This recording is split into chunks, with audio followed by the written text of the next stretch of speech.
بسم اللہ الرحمن الرحیم۔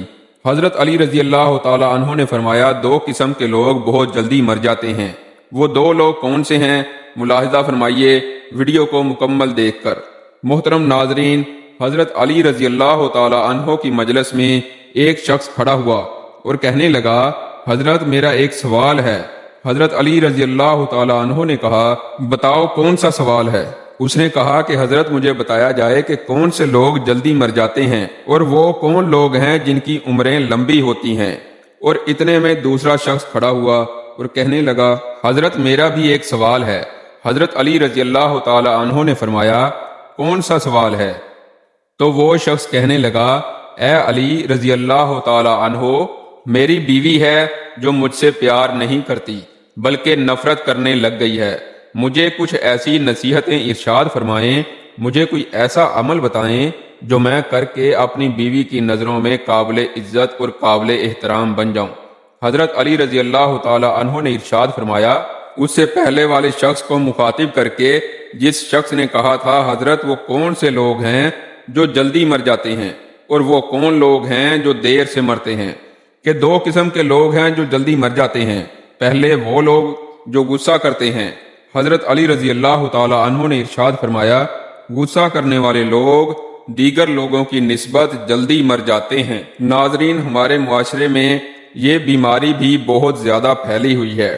ہر بندہ غصے میں پڑتا نظر آتا ہے۔ غصہ کرنے والا شخص نہ تو اللہ تعالیٰ کو پسند ہے، نہ ہی اللہ تعالیٰ کے رسول صلی اللہ علیہ وسلم کو پسند ہے، اور نہ ہی اللہ تعالیٰ کی مخلوق کو پسند ہے۔ غصہ کرنے والا شخص اس جلتی ہوئی لکڑی کی مانند ہے جو دوسروں کو جلانے سے خود جلتی ہے۔ غصہ کرنے والا شخص بے خوابی کا شکار بنا رہتا ہے۔ غصہ کرنے والے شخص کو نیند نہیں آتی۔ غصہ کرنے والا شخص نیند سے محروم رہتا ہے۔ غصہ کرنے والا شخص سکون سے محروم رہتا ہے، اور غصہ کرنے والا شخص چین سے محروم ہو جاتا ہے۔ غصہ کرنے والا شخص پھیپھڑوں اور دل کا مریض بن جاتا ہے، تو اس لیے یہ شخص جلدی مر جاتا ہے۔ ناظرین، غصہ انسان کی شخصیت کا باطنی اظہار ہوتا ہے۔ جب انسان کے مزاج کے خلاف کوئی بات ہو جائے تو اس ناپسندیدہ عمل کے رد عمل میں کیے جانے والے اظہار کو غصہ کہتے ہیں۔ غصہ فطرت کا لازمی جزو ہے، لیکن اگر یہ ایک خاص حد سے تجاوز کر کے انسان کو اندرونی اور بیرونی طور پر مسائل میں مبتلا کر دے تو کسی مستند ماہر نفسیات کے مشورے سے اس کا تدارک ضروری ہے، ورنہ یہ ڈپریشن جیسے امراض کا موجب بن جاتا ہے۔ علامات: غصہ کرنے والے شخص کو ہائی بلڈ پریشر، چہرے کا سرخ ہو جانا، دل کی دھڑکن کا تیز ہو جانا اور تیز تیز سانس لینا وغیرہ ہیں۔ ایک شخص نبی کریم صلی اللہ علیہ وسلم سے سوال کرتا ہے، یا رسول اللہ صلی اللہ علیہ وسلم، وہ کون سا عمل ہے جو مجھے اللہ کے غضب سے محفوظ رکھے گا؟ آپ صلی اللہ علیہ وسلم نے فرمایا، تم غصہ نہ کیا کرو، اللہ تعالیٰ بھی تم پر غصہ نہ ہوگا۔ جوانوں، اگر لمبی عمر چاہتے ہو تو سن لو، دوسرا شخص وہ ہے جو ہر وقت، ہر گھڑی، ہر لمحے اپنی نظریں ادھر ادھر پھیرتا رہتا ہے، وہ شخص بھی جلدی مر جاتا ہے۔ جو شخص دنیاوی لذتوں کے پیچھے بھاگتا رہتا ہے، جو بندہ دنیاوی خواہشات کے پیچھے بھاگتا ہے، موت اس کے پیچھے بھاگتی ہے۔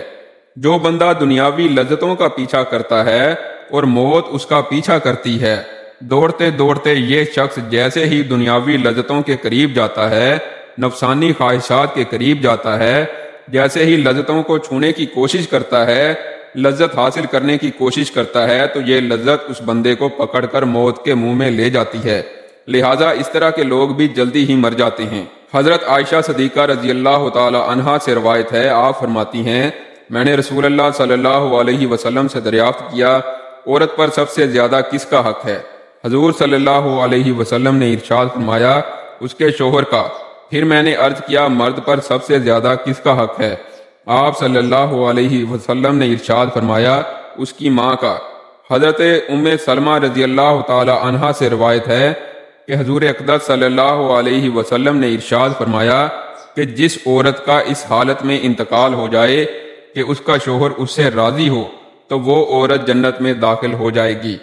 نیز اس بات کو بھی ملحوظ خاطر رکھا جائے کہ جس طرح عورتوں پر مردوں کے حقوق ہیں، بالکل اسی طرح مردوں پر یعنی خاوندوں پر بھی بیویوں کے حقوق ہیں۔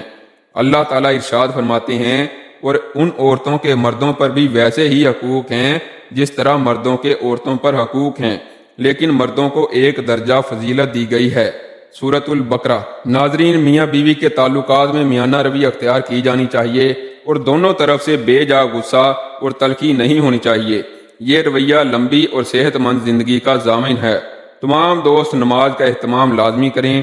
نماز پڑھنا ہر مسلمان مرد اور عورت پر فرض ہے۔